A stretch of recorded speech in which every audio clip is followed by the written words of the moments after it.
Hello everyone, welcome back. I'm Shweta. If you remember in our last session, we have gone through what are the different Azure services and the various categories of Azure services, starting from compute, storage, networking, integration, hosting, DevOps, and many other categories. And today we are going to look into what are the different ways of creating instances of these services or Azure resources, and we'll be exploring the Azure portal and how we can interact with the Azure portal in order to create some of these resources. So the agenda for today's session is going to be different ways of provisioning or managing Azure resources. We'll be exploring Azure portal as well as let's do some demos. Let's dive in. You have a lot of ways for provisioning and managing Azure resources. The most commonly used tool or interface is the Azure portal, which is the easiest way of creating and managing Azure resources. But in addition to that, you have a lot of command line tools, which includes Azure PowerShell, Azure Command Line Interface, also called as Azure CLI, Azure Cloud Shell, which is a web-based command line interface, which is present on the Azure portal itself. I'll show you a demo when we explore the Azure portal. And as well as you have an Azure mobile app, which is used for monitoring and managing your resources, even creating the resources if you have appropriate access right from your mobile device. So that way, Azure provides a broad range of tools and platforms in order to create Azure resources. In addition to that, you can also use language-specific SDKs like C# and Java, etc. in order to create Azure resources. So, these are some of the common ways of provisioning Azure resources that you will have to remember. And based on the need of the particular project, you will have to use that option to create or manage the Azure resources. So in this particular tutorial, we are going to look primarily into the option number 1, which is the Azure portal, and we will see how do we create or manage resources using the Azure portal. Okay, so Azure portal is nothing but, you have already seen in some of our previous demos that it is a public facing website which we can access through any web browser, either Edge or IE, Chrome, Firefox. Okay, and once you sign in using your Azure account, you can then create, manage and monitor any available Azure services. Most of the times it also guides you through the complex administrative tasks using wizards and tooltips, etc. So even a new administrator can easily skim through the wizards and find a way out and a solution for the particular problem that he's troubleshooting. But the main drawback of the portal is that there is no direct way of automating the repetitive tasks, and hence whenever you want to create a same resource for different environments, you will have to repeat these steps manually, which could be time consuming and also error prone. When you sign into your Azure portal, these are the different areas that you will want to look out for in the portal, which includes resource panel, favorite pane, cloud shell, directory and subscription settings, notification area, settings area, help pane, feedback pane, profile settings, blades, and action pane. I'll go through a quick demo and I will show you these different areas in our Azure portal. So let's open our favorite browser and open portal.azure.com. So if you see here, I'm signed in with the default account through which I have purchased the free trial subscription. This is our resource pane or resource panel where we can see what are the different services available. So if you remember in our last session, we have gone through the different categories of services and different Azure services in each of the category. In addition, you can also see the home page as well as the dashboard. We'll quickly do another demo how to customize the dashboard and what do we need the dashboard for. In addition, you have the favorites pane here. Let us say that I want to add container instances. I have marked it as favorite, and if you see in my favorites pane, the container instance should get added.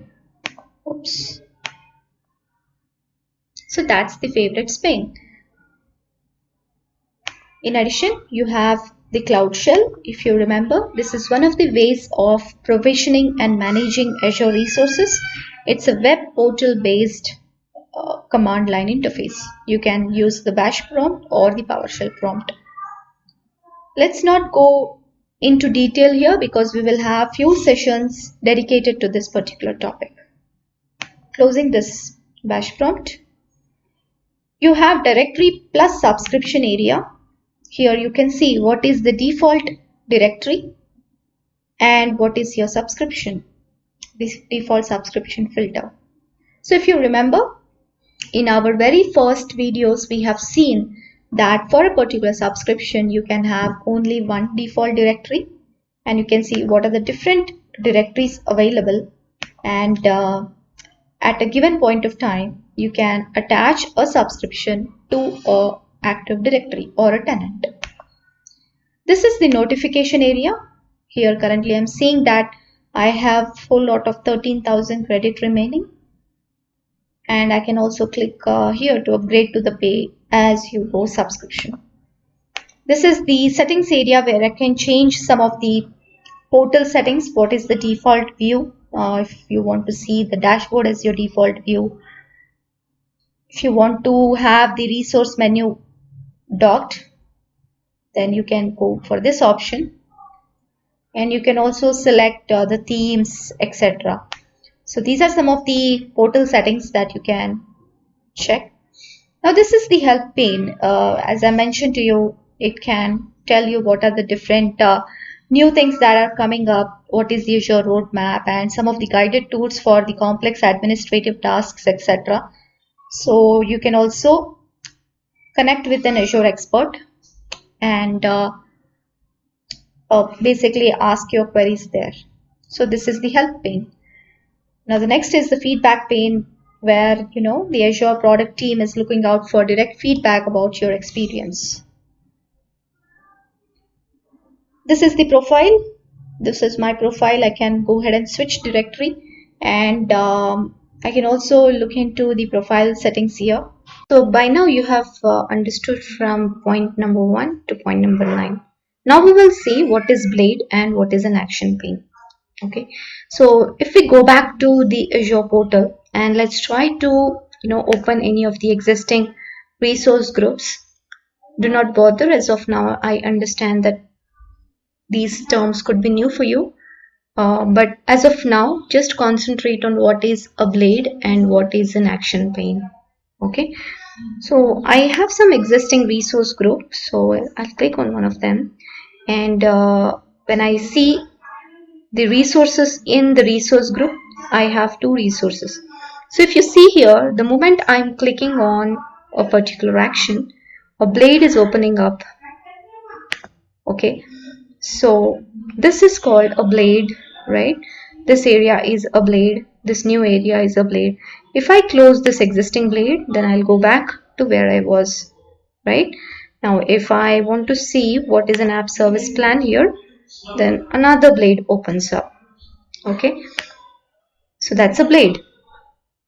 And any actions, right? For example, on this Blade I can add another resource group, because this is the action pertaining to the resource group Blade. That is an action pane. I can even manage the view, and I can also export to CSV, or provide some feedback, assign some tags, etc.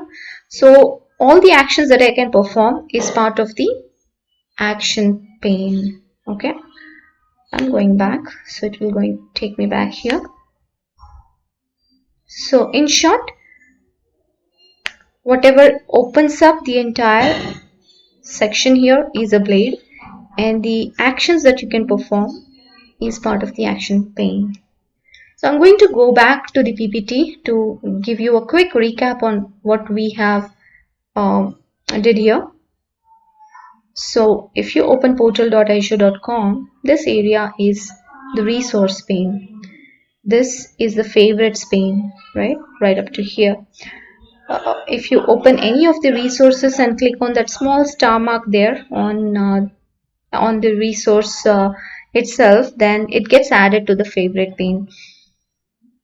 This is the Cloud Shell prompt, directory and subscription, notification area, configuration settings like the portal theme, or even the resource pane should be docked or floated, what should be default view, is it the home or the dashboard, etc.